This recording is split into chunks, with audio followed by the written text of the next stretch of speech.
आपका सवाल था कि ज़रूरी क्यों है कि अगर एक औरत अपने शोहर के साथ तलाक हो जाता है तो उसे दूसरे से, थर्ड पार्टी से शादी करना ज़रूरी क्यों है पहले शोहर से वापस करने के लिए? ये सवाल है।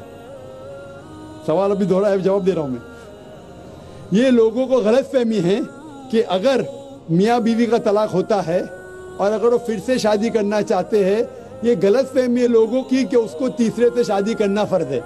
कुरान में साफ तौर पे लिखा हुआ है, सूरह बकरा में सूरा नंबर 2 आयत नंबर 228 से लेके 242 तक तलाक का पूरा डिटेल दिया गया है, किस तरीके से तलाक दिया जाता है। पहले मैंने कहा था कि आपस में समझौता होना चाहिए, नहीं होता है तो गेट एन आर्बिट्रर, एक बड़े को बुलाओ, शोहर की तरफ से बीवी की तरफ से समझौता करो। नहीं होता है तो तलाक बोलने के बाद इद्दत के 3 माह है। कुरान में लिखा सूरह बकरा सूरा नंबर 2 आयत नंबर 228 के 3 माह, 3 महीने, 3 menstrual cycle is the period of इद्दत। 3 महीने के बाद द डिवोर्स इज कंप्लीटेड। लेकिन 3 महीने के दरमियान अगर मियाँ बीवी वापस में रुजू होना चाहते तो हो सकते, तलाक नहीं होता है। लेकिन अगर 3 महीने तक रुजू नहीं होते और अलग हो जाते और 1 साल बाद उन्हें ख्याल आता है अरे हमने गलत किया, हम फिर से शादी करना चाहते, तो कुरान की आयत है सूरह बकरा सूरा नंबर 2 आयत number 232, do not prevent the women from marrying the former husband. आप औरतों को अपने पुराने शोहर से शादी करने से मत रोकिए। तो वो औरत फिर से अपने पहले शोहर से शादी कर सकती है, लेकिन नया निकाह नया महर, न्यू मैरिज न्यू महर। No no no, what you are saying is a misconception. I come to it. लोग समझते हलाला की जरूरत है, हलाला जैसी कोई चीज कुरान में है नहीं, मैं उसके ऊपर आऊंगा। लेकिन फिर से शादी करने के बाद फिर से इन लोग जिंदगी बसर करते, 3-4 साल बाद फिर से कुछ नाइत्तेफाकी होती है, फिर से तलाक। वही तरीके से समझौता करो, बड़े को लेके आओ, तलाक बोलो, 3 माह रुको, फिर जाओ, फिर से 2 साल बाद याद आता है नहीं वापिस से रहेंगे, फिर से शादी कर सकते, फिर निकाह, फिर महर, फिर से झगड़ा होता है। फिर तीसरी बार अगर तलाक होता है तो अल्लाह ताला फरमाते सूरह बकरा सूरा नंबर 2 आयत नंबर 230 में कहते कि तीसरी बार अगर तलाक देंगे तो फाइनल। इसके बाद आप फिर से मियाँ बीवी नहीं बन, जब तक आप थर्ड को नहीं मैरी करें। इसमें क्यों?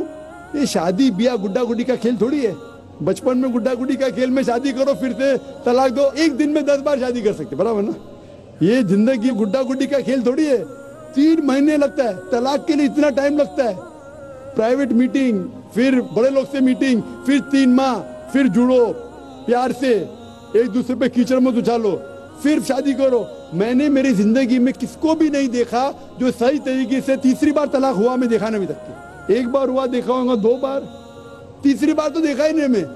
ये अगर आप गुड्डा गुड्डी का खेल करते तो फिर 1 बार आपने रिजेक्ट किया, 2 बार रिजेक्ट किया, 3rd बार फाइनल, फिर आप दूसरे से शादी करो।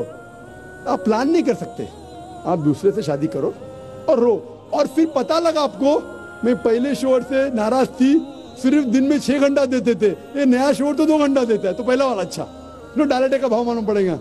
मेरी माँ मुझसे कहती थी मार्केट जाएंगे तो दाल आटे का भाव, दाल और आटे का भाव, आप समझे ना? तो हो सकता है क्या, मालूम पड़ा मैं मेरे शोहर से झगड़ा करती थी, वो बीवी कहेंगी, मालूम पड़ेगा नया शोहर तो पुराने वाले से बदतर है, आप समझ रहे ना? और फिर अगर नए वाले से डिवोर्स हुआ, सेम तरीका, आपस में समझौता, प्लानिंग नहीं। अगर प्लानिंग करेंगे कि एक रात तुम्हारे साथ सोऊंगा और फिर तलाक देना, ये हराम है, आप समझ रहे ना?